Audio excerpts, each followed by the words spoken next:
Hello friends, आज हम लोग पढ़ना चाह रहे हैं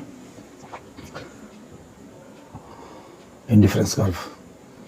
इकोनॉमिक्स में इंडिफरेंस कर्व एक बहुत ही इम्पोर्टेंट टॉपिक है and today we are going to study indifference curve. आप देख लें कि आपके सामने एक पेज हमने खोल रखा है और इसमें हम लोग देख रहे हैं कि एक ग्राफ है और ये ग्राफ जो है इसमें ओ एक्स एक्सिस है और ओ वाई एक्सिस है। यहाँ से देखिए आप, वो जो है ओरिजिन पॉइंट है, पॉइंट ऑफ ओरिजिन है, और ये ओ एक्स एक्सिस एक एक्सिस है और ओ वाई है।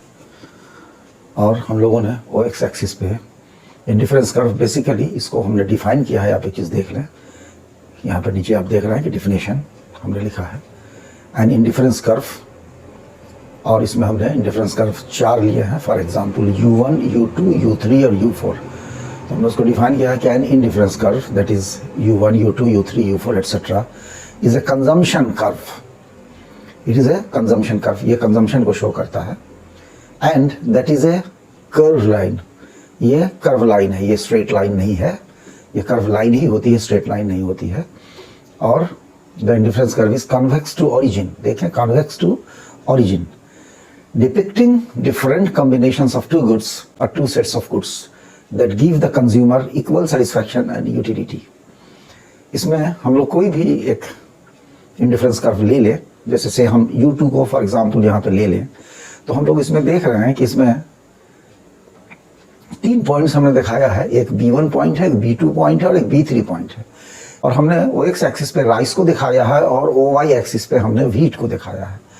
तो यहाँ पे हम लोग देख रहे हैं कि अगर हम लोग U2 का इंडिफरेंस कर्व लें, तो इस कर्व पे हम लोग देख रहे हैं कि अगर कंज्यूमर यहाँ पे है, B3 पॉइंट पे है, तो वो Y3 quantity of wheat consume करता है और OX1 quantity, OY3 quantity of wheat consume करता है B3 पे अगर कंज्यूमर है, और OX1 quantity of rice consume करता है।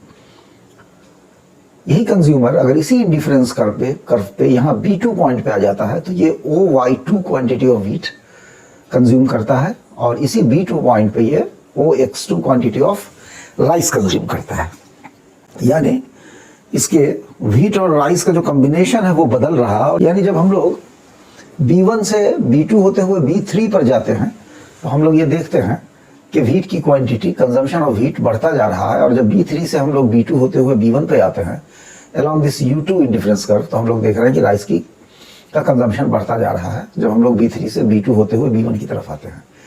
लेकिन इंडिफरेंस कर्व की थ्योरी ये कहती है कि इस इंडिफरेंस कर्व पे सेटिस्फैक्शन और यूटिलिटी के लिहाज से, for the point of view of utility and satisfaction, there is no change while the consumer moves along this particular indifference curve that is U2 here.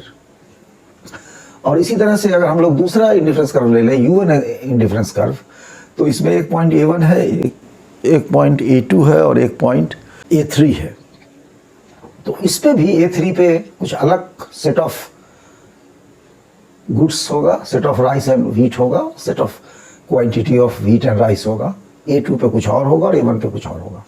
लेकिन all along this indifference curve that is U1, consumer कहीं पे रहे और वो जो भी respective quantity wheat का और राइस का कंज्यूम करे, खर्च करे, वो इस पूरे इंडिफरेंस कर्व पे, दिस U1 इंडिफरेंस कर्व पे इंडिफरेंट होगा सेटिस्फैक्शन या यूटिलिटी के लिहाज से। यानी ये कॉम्बिनेशंस ऐसे हैं जो उसको सेम डिफरेंट कॉम्बिनेशंस होगा। A3 पर कुछ और होगा, A3 और A2 के बीच में इनफाइनाइट नंबर ऑफ कॉम्बिनेशंस हो सकते हैं। लेकिन जब इस इंडिफरेंस कर्व पे कंज्यूमर कंज्यूम करेगा, तो उसका जो सेटिस्फैक्शन, लेवल ऑफ सेटिस्फैक्शन होगा, वो जो A3 पे होगा, A2 पे होगा, A1 पे वही होगा, या between A1 to A2, between A2 to A3 same level of utility और सेम लेवल ऑफ सेटिस्फैक्शन होगा। तो इसको हम आगे डिफिनेशन को आगे बढ़ाएं। इसमें हमने आगे हम लोगों ने लिखा है कि each point on a particular indifference curve that is U1 या U2 कोई भी, या U3, U4 कोई भी, each point on a particular indifference curve indicates that A consumer is indifferent to it and other points on it. that is all points along a particular indifference curve give the consumer the same level of utility और same level of satisfaction। अब हम लोग indifference curve के attributes को भी देखें और इसकी properties को देखें। तो इसमें आप देखें ऊपर में लिखा गया है कि properties of indifference curve, इसमें पहली जो property है indifference curve की, जो first property हम लोग देख रहे हैं या first attributes आप कह लें या उसकी एक परिभाषा या उसका एक डिफिनेशन भी कह लें, तो फर्स्ट पॉइंट में हम लोगों ने लिखा है an indifference curve that is IC. यहां पे एक इंडिफरेंस कर्व है, इस फिगर को देखें स्टूडेंट्स। एन इंडिफरेंस कर्व जिसका नाम यहां पे आईसी दिया गया है in the figure here under, figure में जो हमारे इस डेलिब्रेशंस के नीचे जो फिगर है इसमें आईसी एक ही इंडिफरेंस कर्व है जो आईसी है, is a consumption curve. Basically ये कंजम्पशन का कर्व है depicting consumption of two goods or two bundle of goods represent through OX and OY axis। यहाँ पे दो एक्सिस है, along दो एक्सिस ही हमने इसको, ये एक इंडिफरेंस कर्व हम लोगों ने पाया है। OX एक्सिस पे हम लोग राइस दिखा रहे हैं और OY एक्सिस पे हम लोग व्हीट दिखा रहे हैं, और इस दोनों एक्सिस को कवर करते हुए ये इंडिफरेंस कर्व है। एंड अब आगे देखें, an indifference curve is a set of points. इसमें बहुत सारे पॉइंट्स है, जैसे C1 पॉइंट है, C2 पॉइंट है, C3 पॉइंट है, and innumerable number, infinite number of points है। C1 और C2 के बीच में इनफाइनाइट नंबर ऑफ पॉइंट्स हो सकते हैं, C2 और C3 के बीच में इनफाइनाइट नंबर ऑफ पॉइंट्स हो सकते हैं। हम लोगों ने सुविधा के लिए फॉर सिंप्लीफिकेशन हम लोगों ने स्टैंडर्ड 3 पॉइंट लिया, C1, C2, C3। तो हम आगे हम लोग लिख रहे हैं कि an indifference curve is a set of points that is a set of commodity or commodity bundles। अब इसमें हम लोगों ने OX एक्सिस पे राइस दिखाया है और Y एक्सिस पे व्हीट दिखाया है। अब इसमें डिफरेंट बंडल्स हैं, जैसे C पर आप देख लें, C3 पॉइंट पे देख लें OY3 क्वांटिटी ऑफ व्हीट है, whereas OX1 quantity of rice है, ये एक अलग सेट है। C2 पॉइंट पे देख लें OY2 क्वांटिटी ऑफ व्हीट है और OX2 क्वांटिटी ऑफ राइस है। इसी बात को हम लोग आगे लिखते हैं कि indifference curve is a set of points, A set of commodity. Set of points का मतलब ए सेट ऑफ कमोडिटीज और कमोडिटी बंडल्स। हो सकता है कि इसमें डिफरेंट तरह के हम लोग ऐसा भी ले सकते थे कि इस पर राइस नहीं लेते, इस पर हम लोग टोटल सीरियल्स ले लेते, सब अनाज को ले लेते, combination of rice, wheat and all the pulses etcetera हम लोग ले लेते, और इस पर हम लोग अदर कंज्यूमर ले लेते हैं, कंज्यूमर ड्यूरेबल्स और सेमी ड्यूरेबल्स से इस पे हम लोग कपड़े ले लेते हैं, जूते ले लेते हैं। तो सेट ऑफ गुड्स इस पे हो जाता है और सेट ऑफ गुड्स इस पे हो जाता है। तो वही हम लोग कह रहे हैं कि any difference curve is a set of points, इस पे सेट ऑफ पॉइंट्स है, और that is the set of commodities और कमोडिटी बंडल्स। यहाँ पे तो हम लोगों ने single commodity, single good rice और सिंगल गुड लिया है, बंडल्स भी हो सकते थे। इसमें हम लोग दिखा सकते थे कि यहाँ पे कपड़े भी हैं और जूते भी हैं और होजरी आइटम भी है, और इसमें सीरियल्स तमाम तरह के हैं, चावल है, गेहूँ है, राइस है, व्हीट है, पल्सेज है और एवरीथिंग, ऑयल है, एडिबल ऑयल है। तो बंडल ऑफ गुड्स भी हो सकता था दोनों एक्सिस पे, लेकिन हम लोगों ने एक सिंगल गुड लिया है, व्हीट इस पे लिया है वाई एक्सिस पे, और राइस लिया है एक्स एक्सिस पे। तो उसी बात को हम फिर से यहाँ दोहराएं कि an indifference curve is a set of points that is a set of commodities or a commodity bundles in the commodity space। ये जो पूरा commodity space है, यहाँ पे अगर हम लोग OX एक्सिस पर लें, जो राइस है वो इनफाइनाइट बंडल्स हो सकता है, इनफाइनाइट इस स्पेस में OX और OY के बीच में इनके जो बंडल्स होंगे, OX और OY का जो कॉम्बिनेशन होगा, तो वो इनफाइनाइट नंबर ऑफ कॉम्बिनेशंस हो सकता है। तो वही हम लोग कह रहे हैं कि an indifference curve is a set of points that is a set of commodity और commodity bundles in the commodity space located at the said curve. ये तो पूरा लोकेटेड, ये तो पूरा कमोडिटी स्पेस है along OX and OY axis, लेकिन एक सेट ऑफ कमोडिटी जैसे राइस, एक पर्टिकुलर क्वांटिटी ऑफ राइस और पर्टिकुलर क्वांटिटी ऑफ व्हीट हम C3 पे दिखा रहे हैं, उसी तरह एक पर्टिकुलर क्वांटिटी ऑफ व्हीट और राइस C2 पे, और इस तरह पर्टिकुलर क्वांटिटी C1 पे हम दिखा रहे हैं। अगर बंडल ऑफ गुड्स होता दोनों एक्सिस पे, तो बंडल ऑफ गुड्स दिखा रहे होते उसको, वो दिख रहा होता। तो ए सेट ऑफ कमोडिटी और commodity bundles in the commodity space located at the said curve. इस कमोडिटी स्पेस में, इस कमोडिटी स्पेस के अंदर हम लोग इस कर्व पे कुछ सेट ऑफ कमोडिटी दिखा रहे हैं, जो अभी हम लोगों ने 3 पॉइंट दिया। हालांकि innumerable numbers, infinite number of points हो सकते हैं और infinite set of wheat and rice हो सकता है, लेकिन हम लोगों ने फॉर सिंप्लिसिटी, फॉर सिंप्लीफिकेशन ये 3 पॉइंट स्टैंडर्ड पॉइंट दिया, C1, C2, C3। तो सेट ऑफ कमोडिटी और commodity bundles in the commodity space located the, इस कमोडिटी स्पेस में कमोडिटी बंडल्स जो है या कमोडिटी सेट हम लोगों ने इस पे लिया है, जो फ्रॉम दिस कमोडिटी स्पेस से ही हमने लिया है। और ये कमोडिटी जो बंडल्स हैं या कमोडिटी सेट ऑफ कमोडिटीज जो है जिस इंडिफरेंस कर्व पे हम दिखा रहे हैं, ये कमोडिटी स्पेस से ही लिए गए हैं। जो कमोडिटी स्पेस में जो ऐसी कमोडिटी जो इस पे मौजूद है, इस पॉइंट पे, उसको इंडिफरेंस कर्व दिखा रहा है। और ये दिखा रहा है कि इसमें डिफरेंट कॉम्बिनेशंस चावल और गेहूं का हो सकता है, व्हीट एंड राइस का, लेकिन consumer all along this IC indifference curve, उसका सेटिस्फेक्शन, उसकी यूटिलिटी कांस्टेंट है।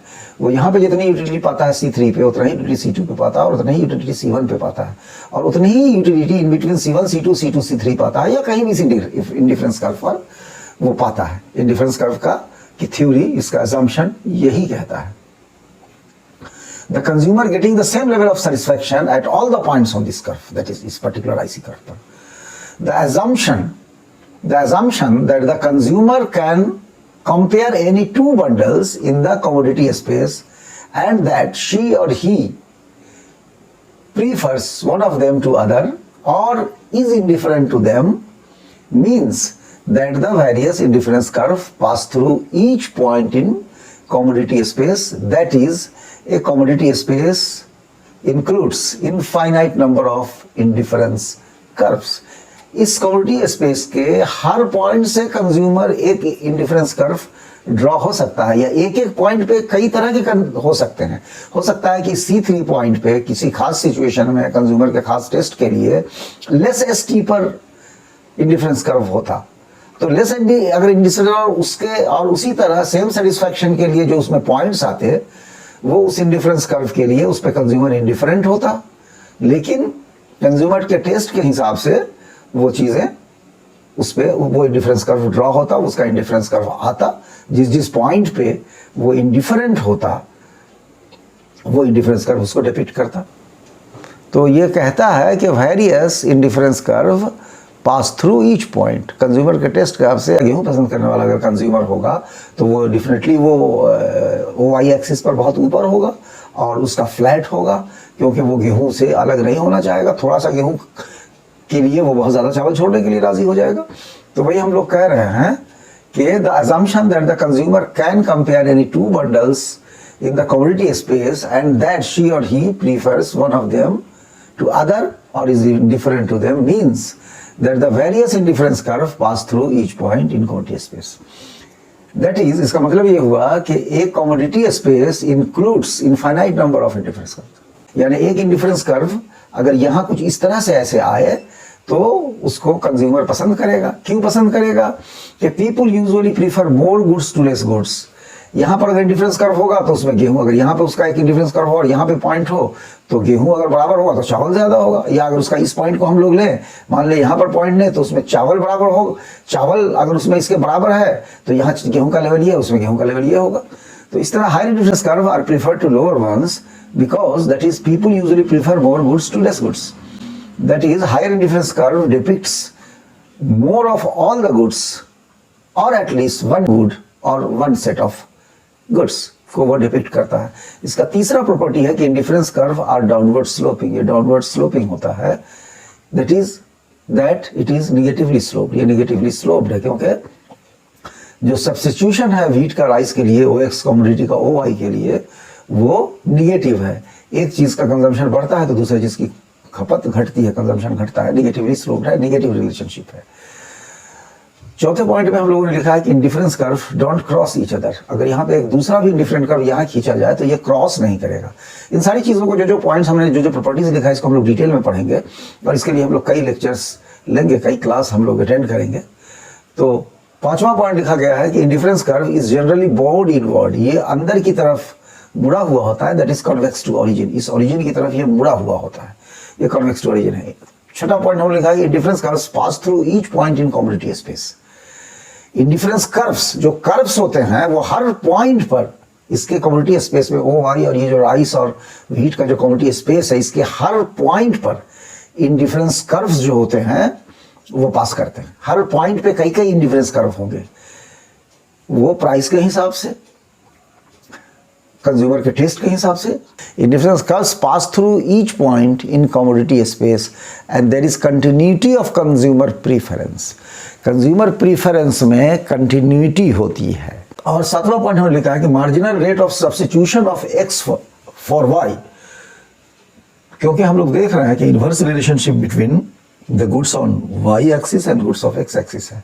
जब हीट की खपत बढ़ती है, हम लोग अगर C1 पॉइंट पे हैं तो हीट जो है Y1 है, लेकिन अगर हम हीट को ज़्यादा लेना चाहें, हम C2 पॉइंट पे चले जाएंगे तो हीट OY1 से OY2 हो जाएगा, लेकिन राइस की खपत हमको घटानी पड़ेगी, OX3 से OX2 पर हम आ जाएंगे। इस तरह हीट को हम और ज़्यादा अगर खपत करना चाहें, हम Y2 से Y3 पर चले जाएं, देखिए आप, तो X2 से X1 पे आ जाता है राइस की खपत। यानी अगर OY3 हम लोग हीट खपत करते हैं तो हमको इस इंडिफरेंस कर्व पर OX1 ही क्वांटिटी राइस का मिलता है। तो मार्जिनल रेट ऑफ सब्स्टिट्यूशन ये कहते हैं कि रेट ऑफ चेंज जो हुआ, rate of change, marginal rate of substitution of x for Y, that is rate of change, जो हम लोगों ने मैथमेटिक्स में, कैलकुलस में पढ़ा है।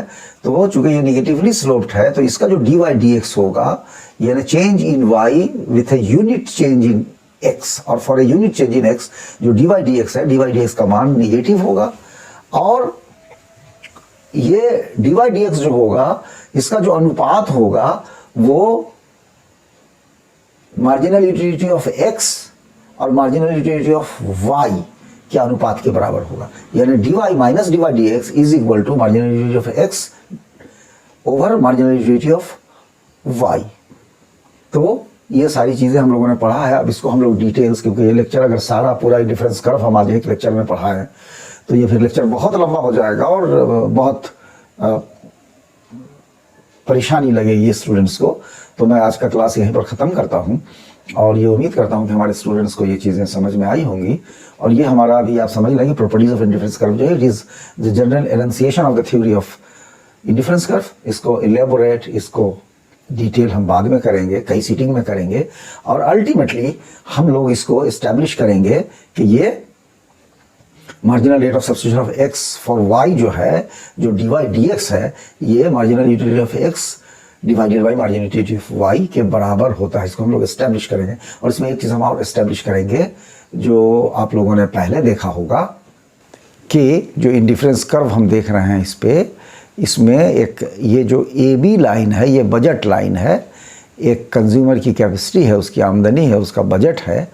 तो इस बजट लाइन को ये टच करता है, कहीं टच नहीं भी करता है, कहीं पे ये टेंजेंट होता है, कहीं पे सिर्फ टच करता है, टेंजेंट नहीं होता है। तो इसका डिटेल भी हम लोग समझेंगे।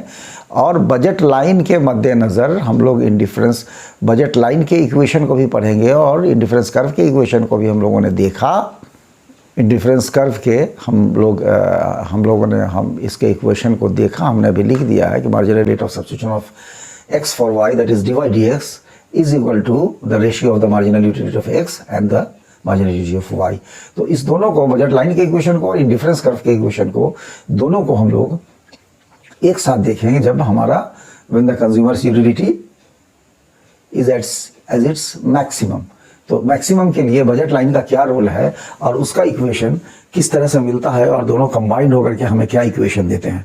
तो कई पार्ट में ये क्लास होगा। तो आज का क्लास, इसे आप समझ लें, ये जनरल एनंसिएशन है और this is the properties of the indifference curve.